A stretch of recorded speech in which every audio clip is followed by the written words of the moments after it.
I'm guessing it's no surprise what this video is going to be about. Ever since the news broke last night that we wouldn't be marching, yeah, it's not been a great place to be on Twitter or any social media, to be honest. But I have watched Nikki and Ryan from West Ham Fan TV's video and their reaction to it. Ryan was actually at the meeting. So I thought I'd just record my thoughts having watched that. Last night I was absolutely gutted, disappointed, let down, so many emotions. I believed that we needed to march. Whether anything was going to come of it, who knows? But as I keep saying, and I keep tweeting it, and I did a video of why I was going to march, is that I believe that you have to stand up for what you believe in. It's no good moaning and saying, oh, they're rubbish and they've let us down and they've lied, if you're not actually going to bother to fight for it. So that's how I live my life. You know, if we all just sit there and moan, nothing will ever change. It's worth actually fighting for. And I do that in my workplace, in just everything. If I believe something's worth fighting for, then I will fight for it. And we had been lied to, and they had been given multiple opportunities to come out and address those lies or false promises or whatever you want to call them, but they didn't. Hence why it got to the point that we needed to march.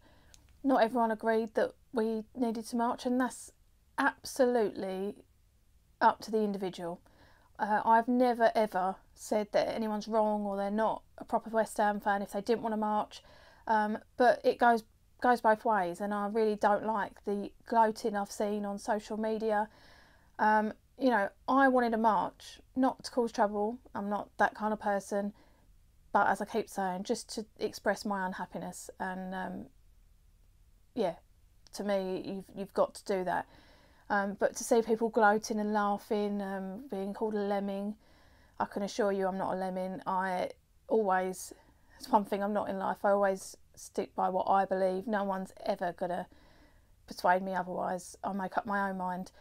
So I hate all of the backlash that's come from other fans gloating. I don't like it when people criticise them for not marching, but it works both ways.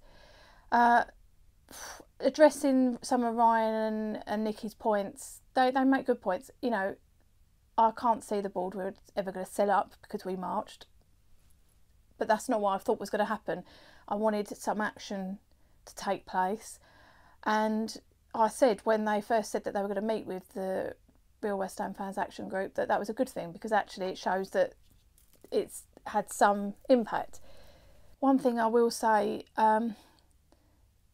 about the march being called off, for me, then the thing that I can't get my head round is that I believed that we were all part of a group, the Real West Ham Fan Action Group, and therefore people that were a member of that group needed to be consulted before they made the decision to cancel it. I think that they needed to hold some sort of vote, ballot, something, to discuss it with the fans and actually say, okay, do we want to cancel this completely? They've agreed to these 5 points, you know, should we cancel it, or should we postpone it and see if there's any action, or should we go ahead? Whatever the options were, that needed to be put out to the fans, not just making that decision on our behalf. And I think that's the bit that people can't get their head around. They said that they were real West Ham fans and nothing was going to work, and then they just cancelled it without actually discussing it with anyone. To me, that is just unforgivable, and I can't quite see why they did that. Another thing, they also took money off people. They took money saying that they needed it for the march, and people willingly paid money, and they raised a lot of money. They always did say that any money that wasn't used for the march would go to Isla, which I always thought was a brilliant thing. However, obviously now none of the money's going towards march, so it's going to Isla, and that's absolutely amazing. No West Ham fan would ever disagree with that, because you've only got to have seen any social media and all the auctions that people have given their like personal prized possessions, and they're trying to auction them off to raise as much money they can for Isla. So that's fantastic. But I do believe if you're taking people's money, you need to actually give people some sort of say before you start saying we're cancelling it. And The only good thing is that the money is coming, it's going to go to Ireland, so that's the only good thing to come out of it. Another point that Nicky raised in his video was that obviously they'd now met with Karen Brady, but actually now we need to be fighting to meet with David Sullivan. Could not agree more. However, that should have happened before we cancelled the march, in my opinion. Nicky said it himself, and is completely right, that Karen Brady, yes, she's vice chairman, but she is an employee of David Sullivan, and therefore she's not going to say anything too negative about David. She's not going to go against anything he says. Certain things she cannot say, certain things she's not even involved in. David Sullivan needed to be at that meeting, and whilst we had that power, we needed to say, we will not meet with just Karen Brady. We want all three of them there, to be honest. And until that happens, the march will be going ahead.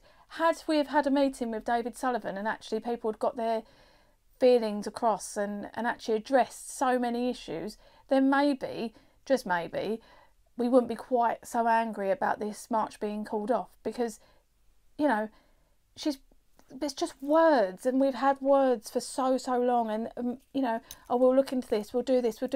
That's what we've got to this point. We have got to the point where we want to march purely because we've been given and fed lies for years now.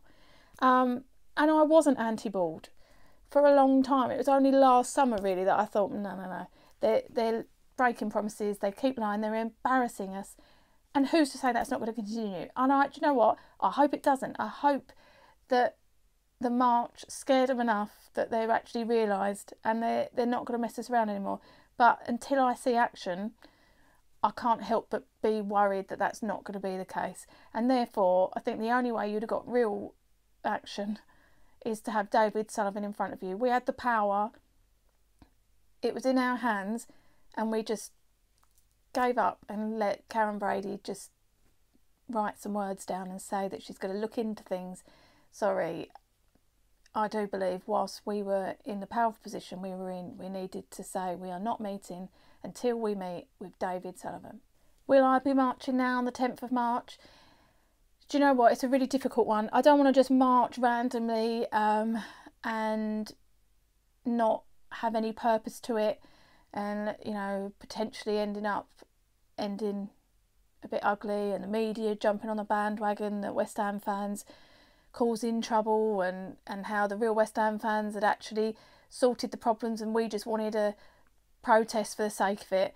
That's what I really don't want to happen. But the only thing I will say is the West Ham United Independent Supporters Association, I do believe that they are a more professionally run organisation that they're trying to do the right thing. I mean, I've been a member for quite a while now. It's only £1 to join, and yeah, professional is probably the word I would use, and I know that they are trying to ensure this march goes ahead. I think they said it's just over 50% chance it will take place on the 10th of March. That's purely because the Real West Ham Fan Action Group had cancelled it all, so who knows what's going to happen there. But yeah, I'd be interested to know. I know that some people actually that weren't sure about marching have actually now said they will march, so I'm really intrigued to know what sort of numbers we're talking at. But yeah, for me, nothing's changed. Words, anyone can say anything, you know, and everyone also, I think, another thing that was mentioned is, oh, well, you know, it's all out there. They've put it out in the public domain, so they're not going to go back on it. And if they do, well, they've gone back on it. You know, we've only have to look at videos. I mean, the video I made of things they outright said, and then they've gone back on it. They haven't delivered. So, call me cynical, but until I see action, I'm concerned nothing changes. Another thing I'd completely forgot to mention, David Gold. I've always been a bit of a fan of him. Haven't held him responsible for a lot of the things that have happened because I think he is a genuine fan. However, the tweet, it's like he goes out of his way to wind fans up, and this is what I don't like. You know, the lies from David Sullivan about our fans after the Wigan game.